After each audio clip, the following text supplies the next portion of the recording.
चुनाव को लेकर बीजेपी में आज भी बड़ी हलचल है। आज केंद्रीय चुनाव समिति की बैठक होनी है और इस बैठक में पीएम मोदी, बीजेपी के अध्यक्ष जेपी नड्डा समेत बड़े नेता शामिल होंगे। बैठक के बाद बीजेपी की दूसरी लिस्ट भी आ सकती है। अभी तक बीजेपी ने दिल्ली में सिर्फ 29 उम्मीदवारों के नामों का ऐलान किया है। सूत्रों के हवाले से खबर है कि केंद्रीय चुनाव समिति की बैठक से पहले बीजेपी के अध्यक्ष जेपी नड्डा की मुलाकात गृह मंत्री अमित शाह के साथ होगी। इस बैठक में दिल्ली बीजेपी कोर कमेटी के सदस्य भी मौजूद रहेंगे।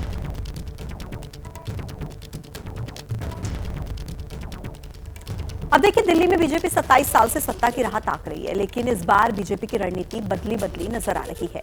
बड़े नेताओं को चुनाव में उतारना हो या फिर अरविंद केजरीवाल के खिलाफ आक्रामक प्रचार, क्या है दिल्ली में बीजेपी का पावर प्लान? देखिए इस रिपोर्ट।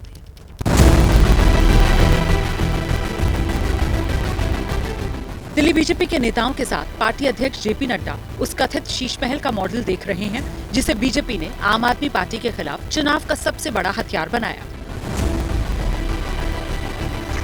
अब दिल्ली चुनाव की कमान खुद जेपी नड्डा ने संभाली है। बीजेपी के प्रदेश मुख्यालय में नड्डा ने पार्टी नेताओं के साथ बैठक की, एकजुटता का संदेश दिया, जीत का मंत्र दिया।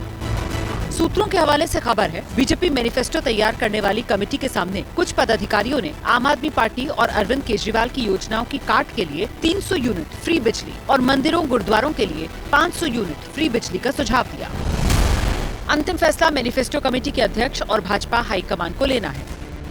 11 जनवरी को गृह मंत्री अमित शाह दिल्ली चुनाव की कमान अपने हाथ में लेंगे। झुग्गी बस्तियों के प्रधान से संवाद करेंगे। दिल्ली की जितनी भी झुग्गियां हैं उनके प्रधानों का एक सम्मेलन है, जिसको संबोधित करने के लिए हमारे गृह मंत्री आदरणीय श्री अमित शाह जी आने वाले हैं। तो दिल्ली की झुग्गियों की बहुत बुरी स्थिति अरविंद केजरीवाल और उनकी सरकार ने कर दी है। इस बार दिल्ली के झुग्गी के लोगों ने मन बनाया है कि वो पूरी तरीके से भारतीय जनता पार्टी के साथ हैं।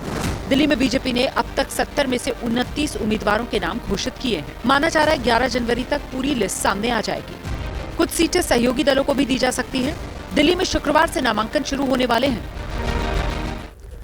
देखिए, दिल्ली के दंगल में मुस्लिम बहुल सीटों पर भी सबकी नजरें हैं। अब खबर ये है कि राहुल गांधी भी दिल्ली का अभियान मुस्लिम बहुल सीटों से करने वाले हैं।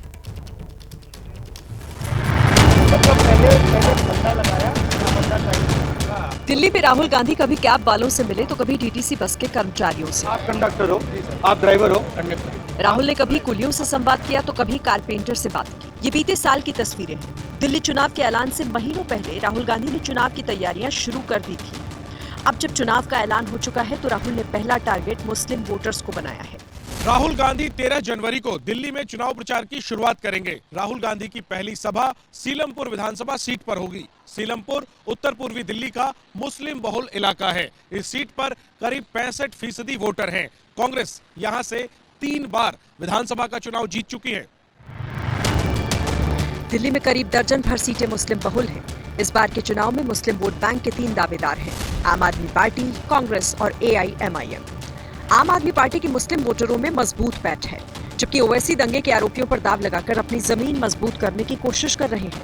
कांग्रेस की नजर इस वोट बैंक पर पहले से है और यही वजह है कि पिछले दिनों संभल हिंसा के बाद राहुल और प्रियंका गांधी ने संभल जाने की कोशिश की थी। पुलिस ने जाने नहीं दिया था।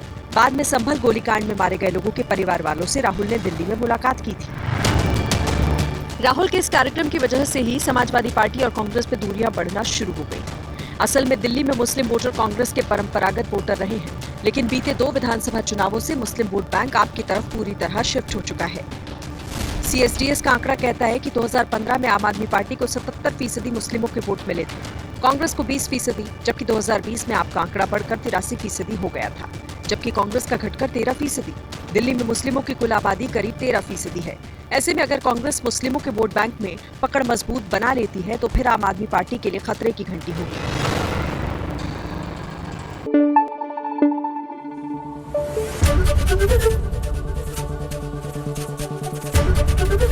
ABP न्यूज आपको रखे आगे।